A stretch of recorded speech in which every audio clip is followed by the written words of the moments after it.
direitos fundamentais. E, portanto, isto é do ponto de vista da substância das coisas, dos direitos. Agora, outra questão que eu queria aqui frisar era saber como é que isto depois se relaciona com a distinção entre direitos fundamentais e direitos humanos. Direitos fundamentais, nós costumamos reservar a palavra para os direitos consagrados nas Constituições, que são leis estaduais, que têm um contexto preciso, portanto, leis que dizem respeito ao Estado, enquanto que os direitos humanos, reservamos essa expressão para estes mesmos direitos, mas quando são consagrados em tratados internacionais, no âmbito do direito internacional público, e não já no âmbito do direito dos Estados.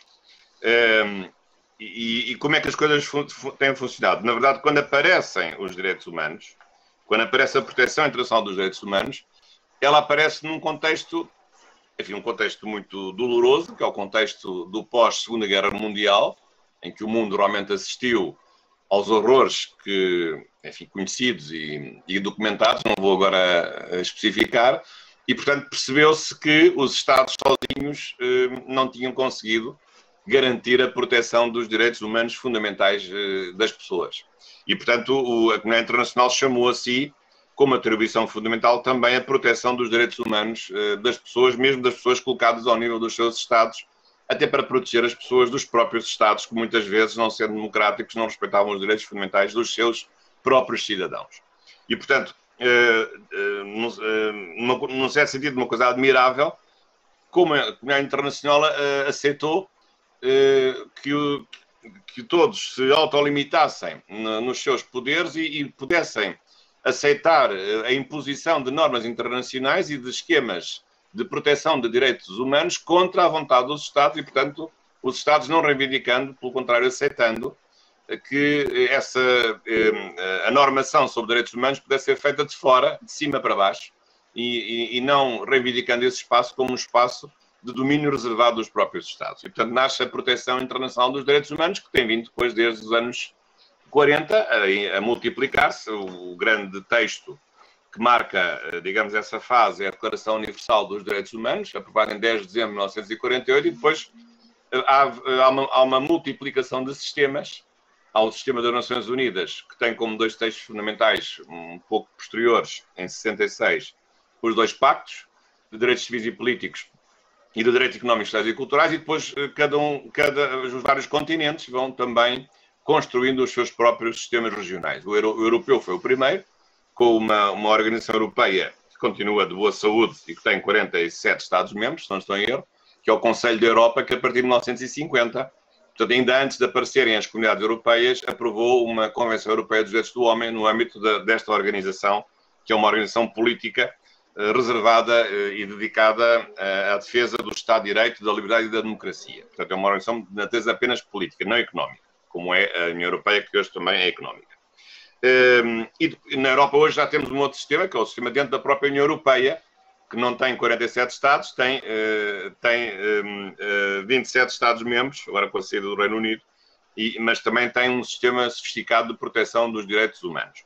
E o mesmo sucedeu depois também mais tarde, quer com a América, com a Carta Interamericana dos Direitos Humanos de 1969, no âmbito da Organização dos Estados Americanos, quer depois em África também, com a Organização da Unidade Africana, criada em 1963, hoje que se chama, desde 2000, União Africana, com a Carta Africana dos Direitos do Homem e dos Povos de 1981.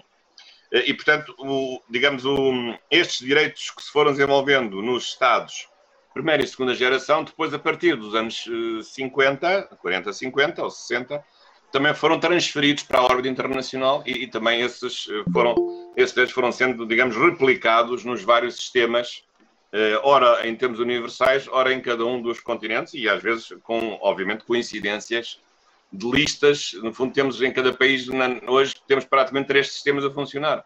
Temos o sistema constitucional dos direitos fundamentais, temos o sistema universal das Nações Unidas, porque não há nenhum Estado que não pertence às Nações Unidas, embora nem todos se tenham vinculado aos pactos. E depois temos na sua região, no seu continente, temos um sistema próprio. No caso do Brasil, o sistema americano. No caso da Europa, até temos 2. No caso português, em particular, temos o sistema da União Europeia e o sistema do Conselho da Europa. Portanto, é isto um pouco, digamos, a realidade que os direitos humanos nos trazem. Claro que hoje, falar de direitos humanos pode ser mais complexo do que isto, porque hoje a proteção da pessoa humana no direito internacional tem vindo a diversificar-se por outras vias. A proteção humanitária é uma coisa hoje bastante importante e que já não é tão restrita como era há umas décadas. Aliás, o direito humanitário tem já uma terceira fase, que é o chamado direito de Nova Iorque. O direito humanitário tem vindo a evoluir no século XX. Primeiro o direito da Haia, depois o direito de Genebra e agora o direito de Nova Iorque. E o direito humanitário já é mais amplo do que apenas o direito da proteção das pessoas numa situação de conflito militar e o número de direitos protegidos também se vai alargando um pouco, como também a proteção dos asilados e dos refugiados políticos e até, num certo sentido, também a proteção dos imigrantes económicos, que também acabam por ter mais alguma proteção do que tinham em relação a umas décadas, aliás, que é necessária perante uma realidade inelutável de uma globalização acelerada que nós passamos a viver a partir do século XXI e depois do fim da União Soviética e depois da queda do segundo mundo, do bloco comunista liderado pela União Soviética. E, portanto, hoje, a pessoa humana hoje é protegida em várias perspectivas, não é só os direitos humanos, mas ainda costumamos distinguir, em matéria de direito internacional público, a proteção dos direitos humanos de um lado, a proteção humanitária, é uma realidade um pouco diferente, a proteção dos asilados políticos, a proteção dos imigrantes é outra realidade, a proteção diplomática ainda é uma outra coisa um pouco diferente, portanto, apesar de tudo, ainda há uma distinção de conceitos, embora tudo isto esteja, digamos, a aproximar em grande velocidade de uma única realidade só, aliás, sendo o objetivo também único, claro, o objetivo que é a proteção da própria pessoa humana. Portanto, este é o pano de fundo. Agora, em particular, quais são as questões que se colocam, e agora esse é o ponto central, quais são as questões que se colocam na articulação entre os direitos humanos internacionais e as Constituições? Porque, à primeira vista, este tema que eu estou aqui a referir seria um tema inútil. Porque, então, se o direito internacional vem ser o herdeiro dos direitos fundamentais consagrados nas Constituições, até já com pelo menos 2 gerações, o que será natural é que haja aqui um processo de constitucionalização do direito internacional público e, portanto, o direito internacional público tem os direitos humanos que já antes existiam nos Estados, como direitos fundamentais. Isto seria, digamos, a conclusão primária ou inicial, mas infelizmente seria uma conclusão muito rudimentar, demasiado elementar, porque as coisas não são assim. Porquê que não são assim? Porque, na verdade, embora tivessem começado assim, os direitos humanos, no âmbito internacional, ganharam uma vida própria, um dinamismo, em muitos casos, superior à própria proteção constitucional dos direitos fundamentais. Essa é que é a grande realidade. E, portanto, aquilo que começou por ser uma consequência e uma herança, acabou por se transformar em algo que passou a ser de liderança de uma proteção que era mais antiga, proteção constitucional, mas que acabou por se atrasar no dinamismo e na criação de novos direitos e de novos institutos de proteção da pessoa humana. E, portanto, hoje podemos dizer que o direito internacional dos direitos humanos acaba por ser mais progressista, bem mais progressista do que muitas constituições que têm os seus direitos fundamentais consagrados antes do aparecimento dos direitos humanos, mas que já foram ultrapassados pelos próprios direitos humanos, que sendo tão recentes, não obstante esse facto, já conseguiram lograr êxitos muito superiores à proteção dada apenas pelos Estados. E por razões que se compreendem, que eu vou agora aqui explicar. Quais são os temas que nós podemos aqui equacionar? Enfim, havendo vários, eu talvez selecionasse aqui 2 ou 3, 4 temas. O primeiro tema, temas no âmbito desta conciliação entre a proteção constitucional e a proteção internacional. Qual é o primeiro aspecto, aliás, não só qual o Brasil discutiu muito e tomou uma posição. Portugal também discutimos, mas não tanto.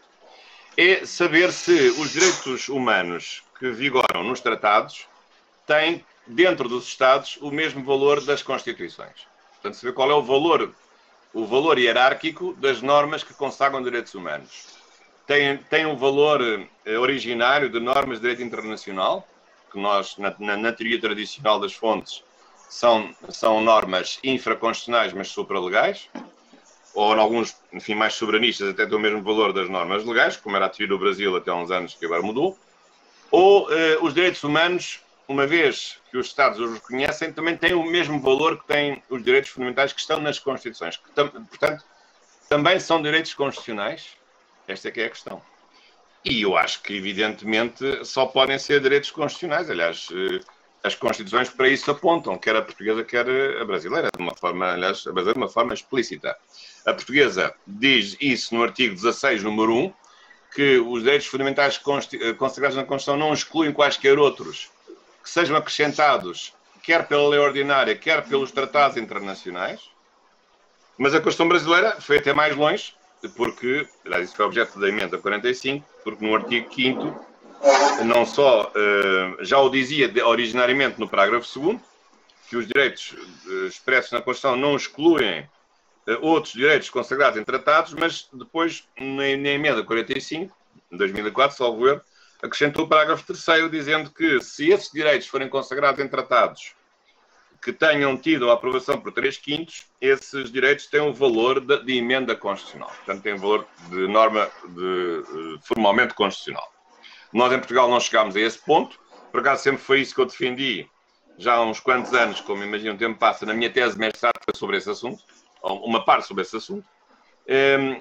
Mas aqui a doutrina portuguesa ainda não totalmente aceitou essa ideia, mas é evidentemente que os direitos humanos consagrados nos tratados, para serem direitos fundamentais, têm que ter o mesmo valor dos direitos que são considerados fundamentais. E qual é a singularidade dos direitos fundamentais? Porquê é que eles são fundamentais? Por uma razão muito óbvia, porque são direitos constitucionais. Porque senão não seriam fundamentais. Claro que eles são fundamentais do ponto de vista material, a chamada fundamentalidade material. Mas isso não chega.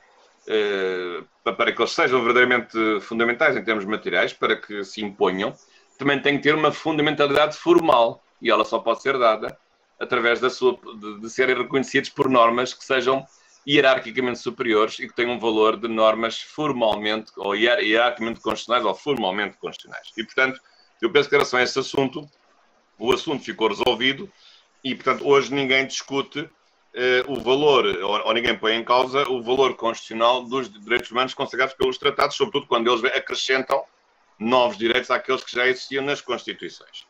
Eu sei que a questão não é uma questão pacífica no Brasil, porque a questão foi sendo suscitada, digamos, antes da emenda 45, sobretudo na relação do tratado com a lei ordinária. Enfim, estou a recordar do célebre caso da proibição da prisão por dívidas, que está consagrada no Pacto de São José da Costa Rica. Mas a chamada convencionalidade dos direitos humanos, mas evidentemente com a emenda 45 o problema ficou resolvido e, portanto, a questão ficou ultrapassada.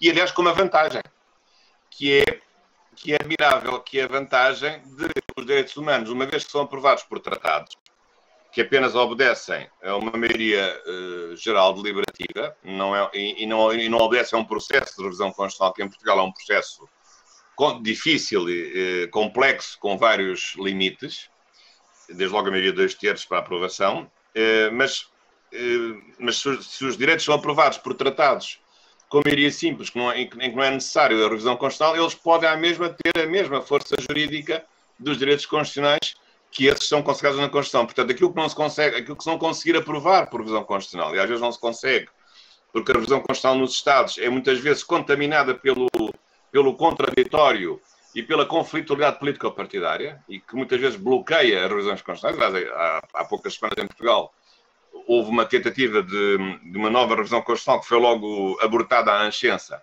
por conflitos e digamos, discórdias partidárias entre os grandes partidos.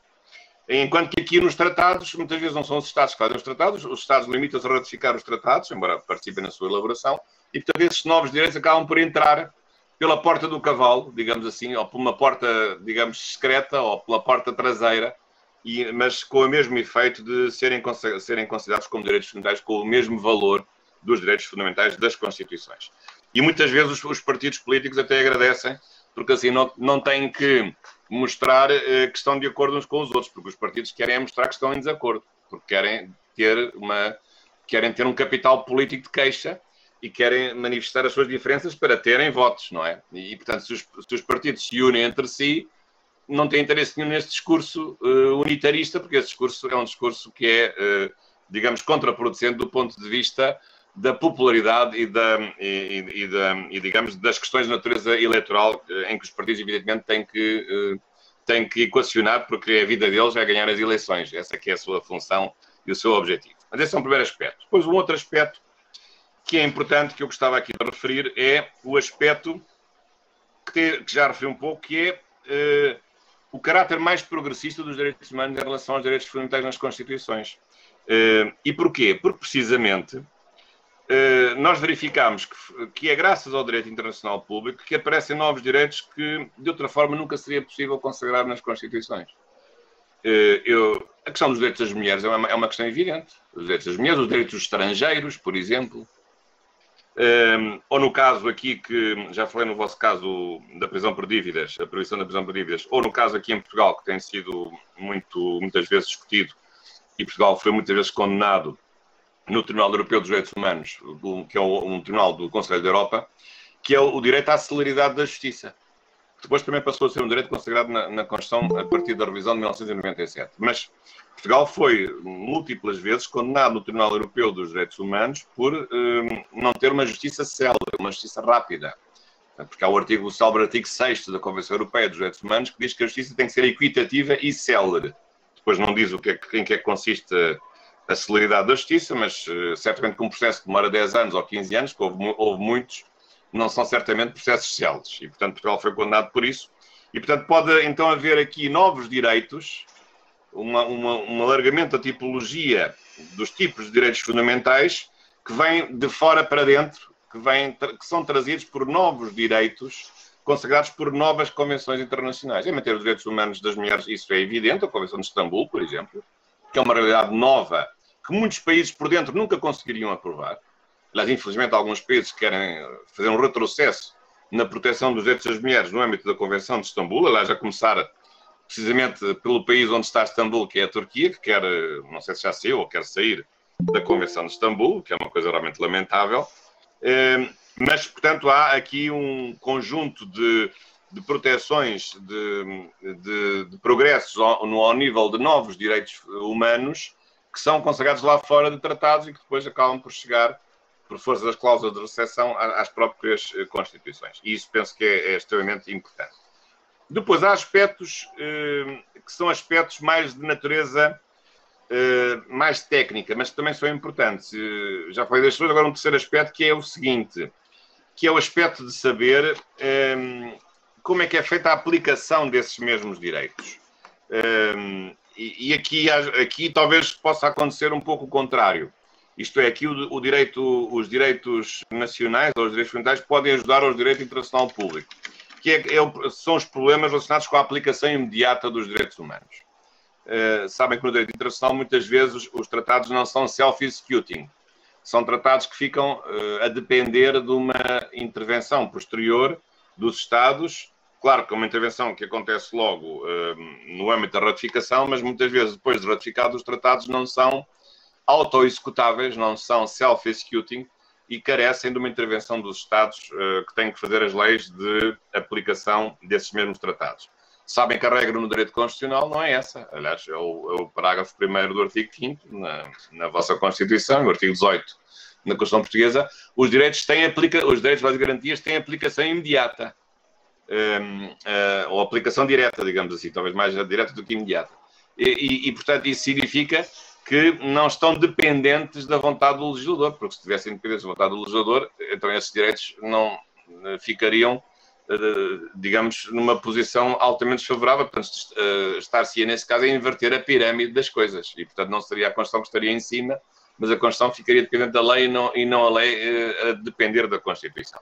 Ora, este aspecto pode ser importante para que os direitos humanos lá fora possam, neste caso, beneficiar da exportação do Instituto da Aplicação Direta dos Direitos Humanos, direta e imediata, embora também lá fora, hoje, se reconheça, lá fora nos direitos humanos, se reconheça, sobretudo nos direitos humanos, se reconheça o quê? Se reconheça a chamada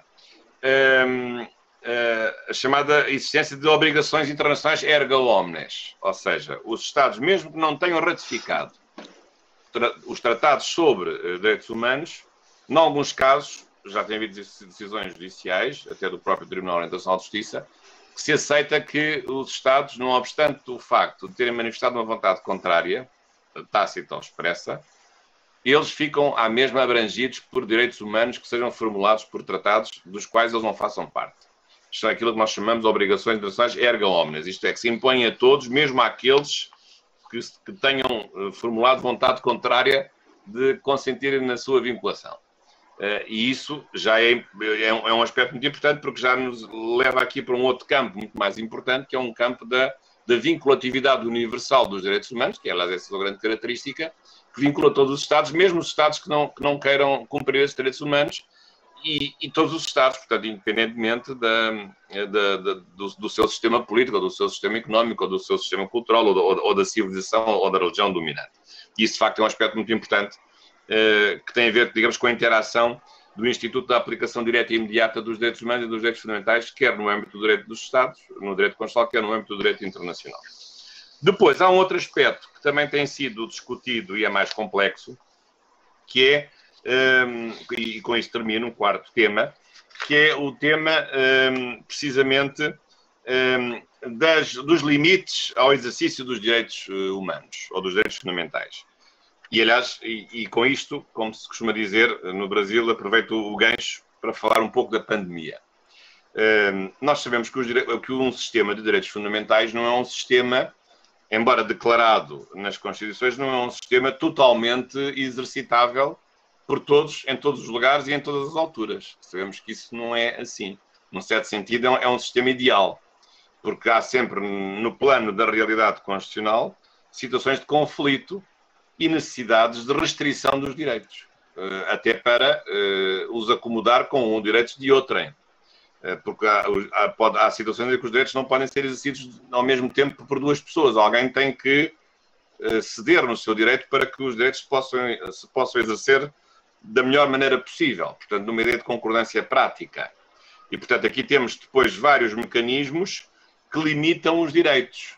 Temos o estado de emergência, ou o estado de exceção, nas condições mais dramáticas, quando há, de facto, crises que justifiquem a exceção constitucional, ou temos depois instrumentos ordinários de limitação legislativa dos direitos, as chamadas restrições legislativas, ou algumas também até de natureza administrativa, e depois também temos muitas vezes cláusulas que limitam o exercício que fica condicionado dos próprios direitos humanos. Aliás, aqui neste aspecto, um assunto que em Portugal suscitou sempre muitas dúvidas, foi saber até que ponto se podia aplicar em Portugal o artigo 29 da Declaração Universal dos Direitos Humanos, que é uma cláusula que estabelece um limite geral ao exercício dos direitos, dizendo que os direitos, sim senhor, devem ser exercidos, mas pode haver restrições ou limitações ao seu exercício para a defesa da ordem pública ou da moral pública dentro do contexto de uma sociedade democrática. Portanto, isto é, a ideia é sempre de que, e penso que isso é importante, mas é difícil de aferir uma posição específica, é a ideia de que os direitos não são absolutos. Os direitos, cada direito de per si, pode ser confrontado com um limite próprio, porque ele tem que ser acomodado com o exercício dos direitos dos outros. E portanto, como a realidade é uma realidade finita, a realidade constitucional não é uma realidade ilimitada, não é uma realidade sem limites, é uma realidade com os seus limites próprios.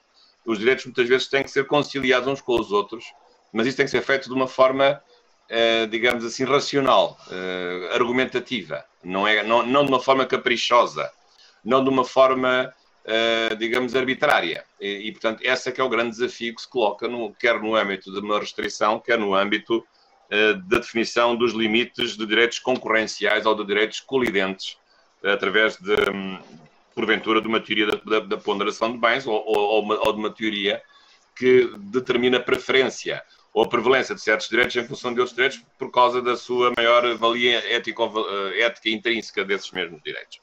Agora, em relação o que é que isto tem a ver com a pandemia? Tem a ver com a pandemia por uma razão simples, porque nós hoje percebemos que o valor da saúde pública era, sobretudo, visto como um valor individual, o direito à saúde individual, isto é, o direito a que o Estado prestasse, digamos, serviços de saúde para dar saúde às pessoas individualmente consideradas. Mas a verdade é que a saúde individual também fica dependente de condições que garantam a saúde dos outros, porque a não saúde dos outros também acaba por determinar a nossa não saúde, ou a nossa morte, no limite, pode conduzir-nos à morte. E, portanto, nós verificamos um pouco em todo o mundo que neste contexto da pandemia não temos os instrumentos apropriados ao que está a passar. Aliás, Portugal agora tem vivido aqui uma situação dramática porque estamos na chamada quarta vaga da epidemia e as questões de natureza jurídica ou constitucional são inúmeras e neste momento nós não vivemos em estado de emergência, vivemos numa coisa que se chama estado de calamidade no âmbito da proteção civil, mas eu diria que isto é mais um estado de caos constitucional que nós estamos a viver porque não sabemos bem. Ainda há pouco me ligou uma jornalista. Agora há uma regra para este fim de semana que só se pode entrar no restaurante quando se faz um teste de Covid-19. Na semana passada ninguém podia sair da região de Lisboa e do Porto, nem entrar nem sair. Mas era só ao fim de semana, durante a semana podia. Agora este fim de semana já se pode entrar e sair, mas agora só se pode ir ao restaurante fazendo um teste à entrada do restaurante. Portanto, isto todas as semanas as regras mudam e, como imaginam, estas regras são regras muito importantes porque isto tem a ver com o exercício da liberdade económica dos donos dos restaurantes, dos espetáculos, tem a ver com a liberdade de mobilidade das pessoas, digamos, a liberdade de ir e vir, e tem a ver com e outras questões que agora se colocam. A França agora já põe a hipótese de fazer com que a vacina seja obrigatória, pelo menos para os grupos, os profissionais de saúde. Eu até aceitaria isso, mas tem que ser com alguns limites. E, portanto, há aqui uma série de questões novas que esta pandemia tem vindo a suscitar. E porquê? Porque os instrumentos de crise que nós tínhamos eram instrumentos de crise para fazer face a crises rápidas, a crises de curta duração, golpe de Estado, um terremoto e coisas assim. A pandemia não é uma crise rápida, é uma crise longa. E é uma crise, ainda por cima, uma crise que se impregna num certo, digamos, no tecido social em várias áreas. Digamos, não é só uma crise militar, não é só uma crise política, não é uma crise de uma região do país, mas é uma coisa que é transversal a toda a sociedade e põe em causa todas as dimensões de uma sociedade, quer a parte política, quer a parte económica, quer a parte social. E, portanto, não é fácil, de facto, configurar um regime que permita ter medidas de restrição das liberdades cívicas, que sejam medidas duradouras, portanto, e que ultrapassam todos os critérios, que são sempre curtos no tempo, dos estados de exceção.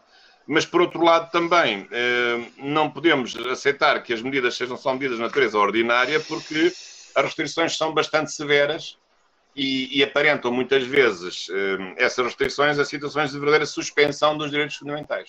E, portanto, em muitos países da Europa tem havido respostas diferenciadas. Na minha tese de doutoramento, que estudei sobre o estado de exceção, tive a ocasião de ver alguns regimes europeus. Mas aquilo que se vê hoje é que digamos, cada país escolhe um pouco um caminho original que os tribunais têm aceitado, na maior parte dos casos, noutros casos não. Os cidadãos, na maior parte dos casos, têm aceitado essas restrições, noutros casos não. A Espanha tem vivido alguns conflitos dos cidadãos que não aceitam certas restrições que têm sido estabelecidas e, portanto, a situação é muito complicada em vários níveis, não é só na restrição dos direitos, como também nas instituições que intervêm. Se o controle é feito pelas autoridades sanitárias, se o controle é feito pela polícia, pelos militares, a questão do confinamento domiciliário quando alguém está infectado, isso não equivale a uma prisão domiciliária? Não devia ser determinada por um juiz, mas é determinada por um delegado de saúde, que não é um juiz, que não tem a autoridade que tem um juiz. Há uma série de questões importantes e que se colocam no âmbito do contexto da pandemia. Mas, portanto, isto tem a ver um pouco com a dificuldade que há de ter um mecanismo que seja genérico, racional, que permita certas limitações aos direitos fundamentais e aos direitos humanos e que, aqui neste caso, o direito internacional tem algumas coisas sobre a suspensão dos direitos em estado de exceção. A Convenção Europeia tem e os pactos também têm. O Pacto de Direitos Civis e Políticos fala sobre isso. E há alguma jurisprudência no Tribunal Europeu dos Direitos Humanos sobre isso. Mas nestes casos de crise de saúde pública já a situação se torna mais difícil de, digamos, concretizar com racionalidade e pelo menos com persuasão para que as pessoas possam aceitar e não se sintam violentadas no núcleo essencial dos seus direitos. Portanto, era um pouco isto que eu queria referir e agradecendo uma vez mais o convite da professora Cláudia Gonçalves, que continua com grande dinamismo. Também cumprimento aqui a professora Ana Teresa, que já não via há muito tempo. Pelo Facebook às vezes vou vendo as suas andanças e muito gosto também à professora Ana Teresa, também de a rever. E agora estou à vossa disposição para as perguntas que queiram colocar. Muito obrigado, então, pela esta oportunidade e por vos rever, que foi uma grande alegria para mim. Muito obrigado. Muito obrigada, professor Jorge. Eu quero mais uma vez lhe agradecer, mais uma vez e sempre que nos encontramos, agora de um modo assim, um pouco, bastante diferente. A primeira vez que o senhor esteve aqui, a professora Ana Tereza estava presente, já referi isso no início, né? Foi em 2012, e por por acaso, um evento, a professora Ana Tereza pôde corrigir, não é? Foi constitucional, foi inclusive ali. Isso. Cláudia, eu lembro que depois foi um espetáculo, qualquer coisa Rodrigues, um espetáculo também musical ou de dança. É o Boi de Nina Rodrigues. Como é que se chama? Boi de Nina Rodrigues. Isso mesmo. Eu nunca mais me esqueci desse espetáculo. Bem-vindo, professor. Nem nós, porque nós aqui estamos a duas festas juninas sem a presença dos bois, etc. E eu passarei já a palavra para a professora Ana Tereza, mas eu quero apenas pontuar, né, lembrando que nesse evento era o lançamento, além de ser um evento da OAB sobre direitos humanos, era o lançamento do nosso livro, né, professora Ana Tereza? Do primeiro livro, que era Direitos Humanos, Voz e Silêncio. E eu me lembro que, nesse livro, eu escrevi um capítulo que era chamado Direitos Humanos em Movimento. Mas, professor, nunca nós pensávamos que cada país... É esse mesmo, professor. E cada país com as suas dores, não é? Umas mais profundas do que outras, enfim, mas nunca pensávamos que esses direitos estariam tão movimentados. E parabéns, professor, pela sua fala, que conseguiu, de modo, como sempre, amplo, profundo, abranger tantas dimensões dos direitos fundamentais ou dos direitos humanos. E eu vou fazer apenas uma brevíssima considerações, passar para a professora Ana Tereza e depois abrir para o restante dos pesquisadores, das pesquisadoras, alunos e alunas aqui, que, claro, dentro de uma razoabilidade do tempo. E essas questões, que é uma verdadeira crise humanitária, professor, que vivemos, como disse, cada país, uns mais, outros menos, mas todos atravessamos, né? E nos leva e mostra aquilo que, inclusive, eu acho que, não sei se a professora Tereza estava, mas nós já discutimos, inclusive, na Faculdade de Direito da Universidade Nova de Lisboa, que são questões ambientais. Porque também a crise, o coronavírus e tudo mais põe em xeque como vivemos, até onde avançamos, e esses reflexos, talvez, da exacerbação de uma nova era geológica que alguns já chamam de antropoceno. Então, entre Pico della Mirandola, que tem aquela visão do ser humano, um ser perfeito, miraculoso, que pode ser, e o outro, um ser divino,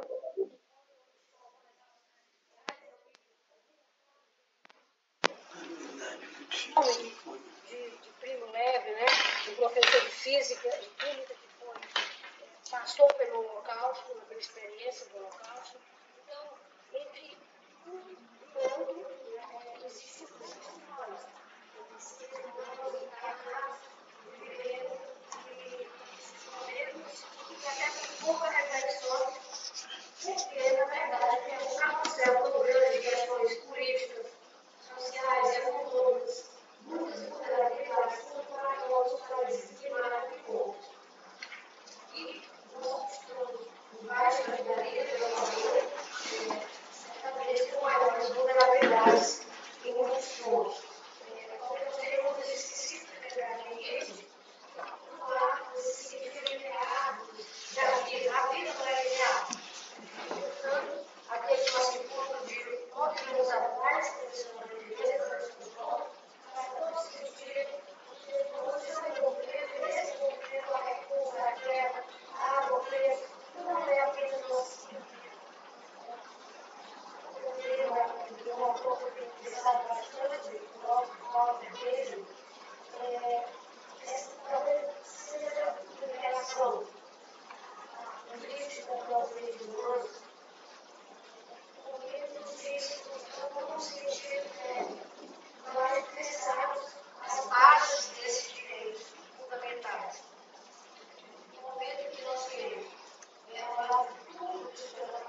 de exercício político, de cidadania, de compreensão da realidade das duas questões que você colocou, né, por causa das novas limitações rotineiras, e que nos leva muito um pouco a esse poder, né, que a medicina traz o direito, agora, assim, é muito rápido, uma semana nós temos algum direito, a outra semana nós não temos mais.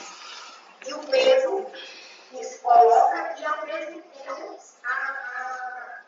o sistema de medicina, a ignorância presente que se coloca, o conhecimento científico, as exercícios de direito do Brasil, nós temos especialmente, né? Inclusive com recusa das vacinas, recusa das pessoas também a essa profissão. Então, nós estamos vivendo esse estado de exceção, eu preciso fazer um estado de exceção em todos os aspectos. Mas esse estado de exceção que nós mesmos instituímos no nosso direito, com uma operação de conhecimento muito equivocada. Eu, inclusive, gosto de dizer que as pessoas estão sentindo na pele a dor, as perdas, mesmo que a intervenção da ideológica, é um status, uma existência da consciência, da relação. Então, nós estamos vivendo esse caos, esse mundo que existe. Nós também percebemos o quanto foi importante esse convívio.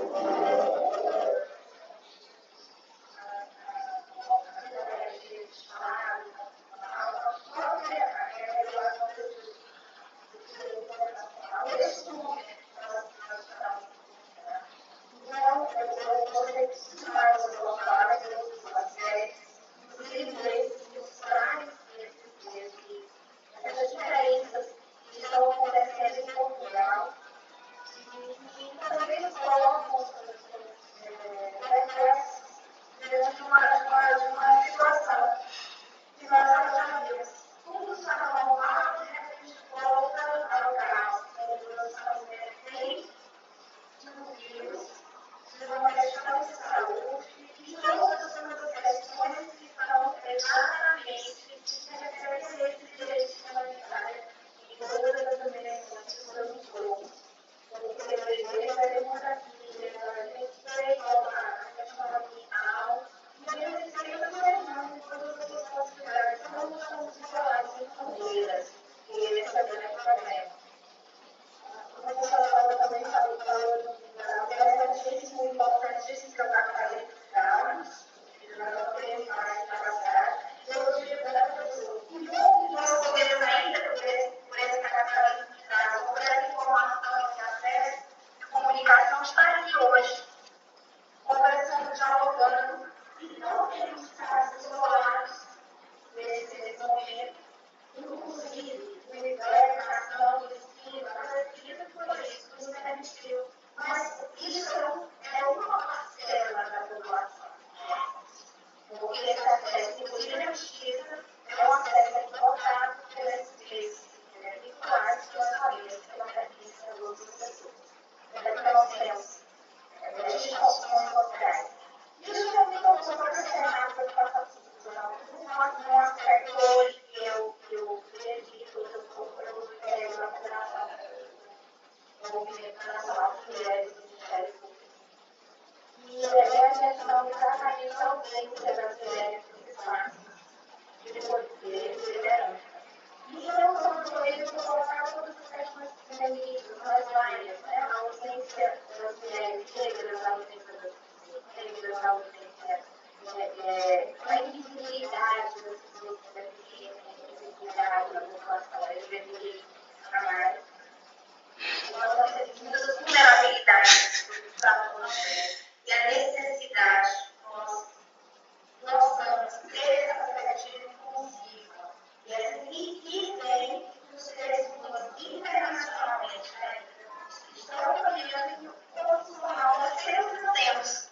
Temos porque não vivenciamos a ausência que a gente fala, se a gente vê profissional, a gente vai ter inclusão na nossa sociedade, né? Mas são essas questões que eu me senti muito contemplada da sua fala e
essa cidadania, essa quebra da democracia, que é uma fragilidade do Brasil, quais são os caminhos que nós temos no futuro. E essas colocações, mas finalizando a dizer a minha felicidade de estar aqui hoje, assaltado, projeto também que retornar à universidade. Aí agradecer a sua disposição. Agradecer também a professora Cláudia. Acho que é possível. Obrigada.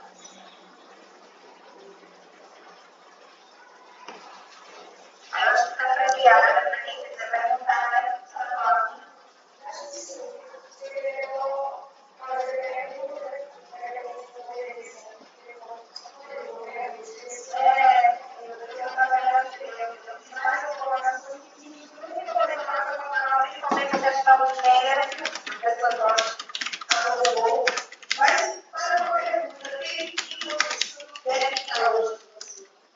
Quais são os caminhos para que nós possamos ter essa unidade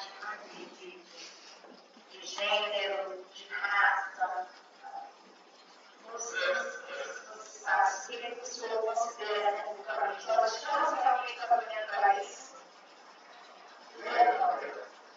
Eu aqui posso falar um pouco da experiência portuguesa. Nós, é curioso que nós em Portugal tivemos aqui, no fundo, há dois caminhos que acabaram de se encontrar. Já há uns anos havia o optar pelo caminho das cotas, no que respeita à representação política das mulheres. Mas também largamos não só aos cargos políticos de soberania, mas também aos cargos da administração pública. Mas também se nota que, sem cotas, hoje as pessoas têm uma maior consciência da importância da mulher na área de segurança a nível de empresas, na administração pública, mesmo na atividade privada. Portanto, eu penso que a questão da participação feminina, em Portugal, eu acho que as coisas melhoraram sensivelmente, mas por duas vias. Por uma via mais coerciva, mais legislativa, mas também por uma via de consciência social. E eu acho que, na verdade, nós temos um grande amadurecimento em relação à importância da participação das mulheres nos diversos aspectos da vida, não só pública, mas também privada, associativa. Portanto, isso hoje é uma questão que é claro, há sempre questões novas, há questões de pobreza, a questão da violência doméstica, que se agravou durante a pandemia devido ao facto das pessoas terem ficado confinadas. Mas eu penso que, no que respeita em geral às três minorias, como sabem, não estou muito pelas cotas, em relação às mulheres, mas em relação às cotas para, temos cotas para deficientes, com deficiência, mas nós não temos mais do que isso, sei que o Brasil é um pouco mais amplo, também há cotas raciais, para o acesso às universidades.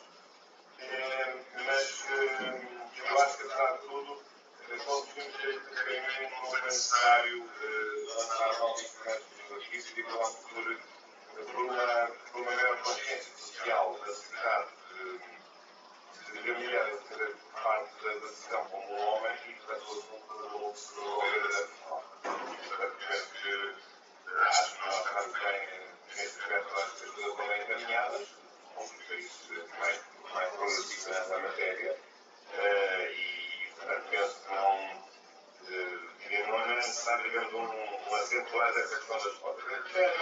Há um assunto que é muito sensível, que é o assunto das pessoas com deficiência. Eu acho que aí há um trabalho muito grande a fazer. É muito difícil que essas pessoas sejam protegidas se não tiverem, digamos, uma alavanca legislativa correta. Mesmo não havendo problemas no respeito à sua capacidade funcional como chefe de cargo, se tiver uma pessoa com deficiência, tudo mas que seja tão capaz como outra para exercer uma função, vai ser sempre objeto de uma discriminação, digamos, invisível. E isso acho que é quase inevitável. Há algumas exceções, mas esse é um assunto que acho que não está resolvido. É um assunto que merece proteção das pessoas com deficiência é um assunto sério, que não está lançado. Esse é um outro assunto que também tem sido complicado. A vossa frente deu um pouco sobre o tema, e é a questão das minorias religiosas. Portugal é um país desse aspecto, mas uma relação dominante que é o positivo. Não tem havido problemas com as minorias religiosas, mas eu acho que ainda há uma discriminação. Eu acho que é um assunto complexo, que muitas vezes é resolvido da pior forma, que é ignorar os grupos que devem formar um procedor minoritário, devem formar um procedor minoritário. E, portanto, eu acho que isso é uma questão complexa. E quem fala das minorias religiosas fala das minorias etnolinguísticas, nós temos vários grupos, todos os partidos nacionalistas, como disse a doutora Cláudia Gonçalves, também se alimentam da autodifusão desses grupos, principalmente aqui para a questão do Chile, não só, mas é mal, não é só onda, de uma forma injusta, mas são questões que não são resolvidas e que têm que ter realmente um tipo de intervenção. É mostrar que as coisas não. Mas eu acho que eu faço um balanço otimista em relação à questão da proteção das mulheres, da participação das mulheres. E até um certo sentido, fico surpreendido com o facto de termos tido um amor colocado sem ter sido necessário recorrer, digamos, a medidas sociais de discriminação política. São poucas. De facto, isso mostra que não há uma maturidade e, então, mas agora, uma capacidade de situação muito grande também de criar o espaço público, não a opinião pública, também conseguiram encontrar o bem visto nas universidades todas, eles têm havido uma deficiência conseguida por mulheres, têm direito a assim, sabem, há 30 anos eles falam, mas onde temos juízes, os procuradores, 2/3 dos procuradores e juízes são mulheres. Em Portugal, 2/3. E, portanto, isto é em posições, aqui não há cara evidente, há posições mais ligadas, mais tradicionais, mais acríticas. Mas essas coisas, neste aspecto, têm influído bastante. Na política, não tem, mas tu também tendo várias intervenções, portanto, neste aspecto também tive alguns problemas, mas não há. Eu agora tenho aqui uma pergunta sobre o João Oliveira. Pergunta a dimensão das comunidades nas quebras da Maria, ao longo dos anos, na minha fotografia. Isto é um assunto complexo, mas agora uma questão que eu não referi de forma oriente. E a condição dos Estados Unidos, os Estados Unidos mais ortodoxos, em que há questões específicas no respeito à proteção da mulher, aí não me parece que tenha havido grandes progressos. É evidente que é uma cultura própria que nós devemos respeitar, mas há problemas de afirmação da igualdade de género, igualdade de mulheres em relação aos homens, e, portanto, isso é um assunto que está na ordem do dia, sabemos que não é um assunto fácil. Mas no que respeita agora se pergunta sobre a efetividade dos organismos internacionais em matéria de direitos humanos. Eu acho que digamos, a resposta é uma resposta asiática, porque eu acho que a Europa tem tido um grande progresso e a Tribunal Europeu de Direitos Humanos é um tribunal muito importante que vai ser decisões judiciais muitíssimo rico e que agora tem sido cumprimentado pelo trabalho do Tribunal da Justiça da União Europeia, o Tribunal Europeu de Direitos Humanos em Estrasburgo. Mas eu acho que não se pode ter a relação de Singapura com os mecanismos das Nações Unidas que são muito fracos. A grande questão das Nações Unidas, como sabe, é o problema de não haver um Tribunal Internacional de Direitos Humanos. E é verdade que o TPI, o Tribunal Internacional, também pode ser um Tribunal Internacional de Direitos Humanos, mas é um Tribunal de Direitos Humanos muito residual para as questões mais graves de guerra, ou de contaminação também grave dos direitos humanos. São situações muito dramáticas e não são circunstâncias ordinárias ou comuns, e nós precisamos do problema de atenção público do Tribunal Internacional de Direitos Humanos para as circunstâncias da normalidade, não para as circunstâncias de exceção das guerras, ou dos crimes de guerra, ou das situações de conflito, ou dos crimes que são crimes raros, como é o caso do genocídio, não há próprio genocídio todos os dias, com vários geralmente tremendo, mas penso que acho que a grande reforma que falta fazer nas Nações Unidas portanto, foi tentada, mas foi votada, e é a criação de um Tribunal Internacional de Direitos Humanos, e não deixar a questão apenas no âmbito do qual Conselho de Direitos Humanos, que já não é mau, pode existir, pode haver queixas individuais, mas o sistema das Nações Unidas ainda é muito frágil do ponto de vista da proteção dos direitos humanos. E, portanto, esse é um aspecto que deve ser corrigido, digamos, e vai sendo na prática como é que a população vai convencer estas coisas ao comunidade. Muito obrigado, doutora Ana Teresa, também às suas vezes. Um pena vê-la aqui. Rodrigues, a sua.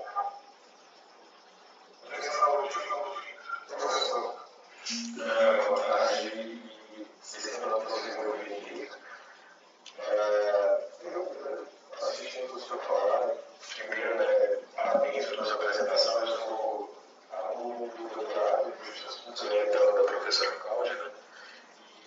E ouvi você falar, comentou um pouco também no Laurado, isso me levou um pouco a refletir sobre essa perspectiva de direitos fundamentais sociais e como isso está sendo tratado do ponto de vista de a gente aqui, inclusive, nós estamos sobre essas vulnerabilidades sociais e eu tentei refletir um pouco sobre como que isso está sendo encarado, como isso está sendo enfrentado pelos trabalhadores, a realidade desses direitos dos trabalhadores, específicos dos trabalhadores e, portanto, fundamentais sociais também, nesse contexto de pandemia. Eu vi um pouco do senhor de como está sendo isso no contexto da pandemia aí em Portugal. Eu acho que essa é uma dos grandes vulneráveis que a gente tem nessa experiência de pandemia. E que aqui no Brasil eu percebo muito, a gente tem esses direitos fundamentais muito concretizados na Constituição Federal, mas a gente teve nos últimos anos, né, em razão do avanço do neoliberalismo que a gente vivencia e o governo pode dizer que apoia a extrema-direita, a perda de muitos direitos, na verdade, né? Então, não concretização daquilo que a gente esperava quando a histórico do Brasil. Eu queria um pouco sobre essa questão dos direitos fundamentais sociais, como está sendo visto pelos trabalhadores por aí. Muito obrigado por ter considerado o nosso doutorado e está em uma excelente orientadora. Portanto, o não é metade do sucesso já está garantido só pelo facto de ter a professora Cláudia como sua orientadora. Ora bem, coloca dois temas importantes. Um deles é a questão dos direitos sociais e da pandemia. O que é que se percebe? Bem, precisamente que o direito à saúde é tão importante como os outros direitos. É uma lei social, mas é tão importante como os outros, porque se não há direito à saúde, depois não há direito à vida. E, portanto, e também esta pandemia vai ter mais o efeito de mostrar todas as assimetrias no mundo, todas as injustiças no mundo em relação aos sistemas de saúde de todos os países. E, portanto, afinal, chegamos à conclusão que não basta ter apenas liberdade, não basta ter apenas democracia, pode eleger líderes, muitos deles corruptos, não é? Infelizmente. E isso já não chega. Nós também temos que ter bem-estar. E, portanto, a pandemia vem mostrar uma das ferramentas igualitárias é ter bem-estar. O bem-estar essencial não é ter carros Ferrari em casa. Não é ter Ferrari, é fazer armazenar dentro do conhecimento da casa, não é? Eu não sei que depende um carro. Claro que nós já sabíamos que isso com certeza já fez ser o mundo, já sabemos isso. Mas, agora, esta pandemia deve estar a mostrar a importância e, no fundo, a necessidade de a comunidade nacional também acabar por se tornar mais efetiva, não apenas efetiva, nos primeiros estudantes, nos candidatos à saúde. Eu acho que isso é uma coisa que vai ficar para sempre, digamos, a necessidade da colaboração dos países em matéria da proteção da saúde e, portanto, e sobretudo mostrar aquilo que já, num certo sentido, ao marco dos direitos sociais da Europa tinha vindo a dizer. Os direitos sociais não são uma coisa dissociada dos direitos individuais. Ou seja, nós dividimos direitos individuais e direitos sociais. Nós chamamos de direitos mais garantias de um lado e direitos económicos sociais do outro. Mas aqueles não são opostos. Pelo contrário, porque o direito à saúde, se não houver esse compromisso, conduz à eliminação do direito à vida. E, portanto, nós temos que ter a proteção dos valores humanos. Os direitos são instrumentos, são técnicas jurídicas de proteção dos valores subjacentes. As áreas de saúde estão insuficientemente ligadas. E, portanto, esta pandemia veio suscitar a necessidade, digamos, mostrar a importância do Conselho Internacional em matéria da proteção da saúde, que já sabia que não era grande coisa, mas que, no fundo, tirar a importância ao força desses mecanismos e, no fundo, mostrar, em termos estatísticos, quão distantes estamos uns dos outros, os países do primeiro mundo, os países desenvolvidos, os países de desenvolvimento, digamos, todos os problemas que isso implica. E, valorizar, precisamente, nós estamos a ter um gigantismo, não é? E não pode colocar problemas é uma das peças de parte e não é essa peça há muitas outras vezes que se em África, que está lá, é uma peça que é perfeitamente natural e é uma das tuberculose da primeira análise do canal do forte do mundo e a tuberculose grave, muitas vezes é ignorável. E ignoramos isto, como é que ainda a maior parte das pessoas fora do mundo vai por tuberculose e por malária. Eu acho que é não esquecer essa dúvida. E por relação às tuberculose, que é uma doutrina. E é um tema complexo, hoje, como o neoliberalismo também figura aqui nas obras, nos assumismos, rigorosamente, o neoliberalismo capitalista internacional, financeiro, multinacional e verdade, que não é verdade, também tenta destruir a vez do trabalho, cada vez mais sem crise. E também cada vez mais tentar o trabalho humano ser tratado como uma mercadoria. Portanto, eu dou o meu trabalho na empresa como vendo um carro, ou vendo um saco de batatas, ou uma qualquer mercadoria. Portanto, o trabalho não é uma mercadoria qualquer. É um trabalho que tem a sua dignidade intrínseca. E, portanto, a tendência para a trabalho lá está, em crise. Essa tudo, há um efeito contrário do outro, é que afinal, digamos, se trata de vida da crise, tiveram quem proteger os trabalhadores. Portanto, no fundo, valorizaram bem os trabalhadores vulgarmente, não é? E perceberam que os trabalhadores também precisam ser submetidos a doenças e, portanto, o facto de ficarem em casa e trabalhar com o produtor até para proteger os trabalhadores. Mas a questão do direito de trabalho, fora do contexto da pandemia, é uma questão mais complexa. E a tendência vai ser para a liberalização cada vez mais, e o afastamento cada vez mais do padrão clássico tradicional do direito do trabalho. Porque há outros problemas sociais a isso. Quais? A ausência de movimentos sociais dos sindicatos com as trabalhadores, há uma baixíssima necessidade de sindicalização dos trabalhadores. Portanto, há uma crise do movimento sindical. Os sindicatos têm que fazer a base e em ser representativos dos trabalhadores. Portanto, hoje, digamos, a representação dos interesses dos trabalhadores é muito difusa e muito esparsa por muitos outros interesses e os sindicatos não conseguem responder como respondiam antes, como únicas estruturas que representavam, agrupando a força de espécie dos trabalhadores. E, portanto, isso também enfraquece a união da força, não é? E, portanto, se os sindicatos não têm essa capacidade, a força individual do trabalhador desaparece se eles não conseguem agregar por outras estruturas representativas. E a demasiado massas, evidentemente, e até recomendada pelas redes sociais e pela televisão por canais de cabo, é evidente que não augura nada de bom. Mas esse é outro tema, enfim, há várias tendências, mas se é um tema normalmente que está em cima da mesa, digamos, a preservação, pelo menos no núcleo. Há tendências no núcleo europeu chamada flexi-segurança, que são umas tendências neoliberais no âmbito do direito do trabalho, que eu acho que são perigosas, podem levar errado à descrição do direito do trabalho. Mas não é muito a minha área, a não ser a parte de uma visão mais constitucional, mas espero que isso não venha a acontecer. Muito obrigado também ao Filipe e bom trabalho da sorte das suas soluções. Muito bem.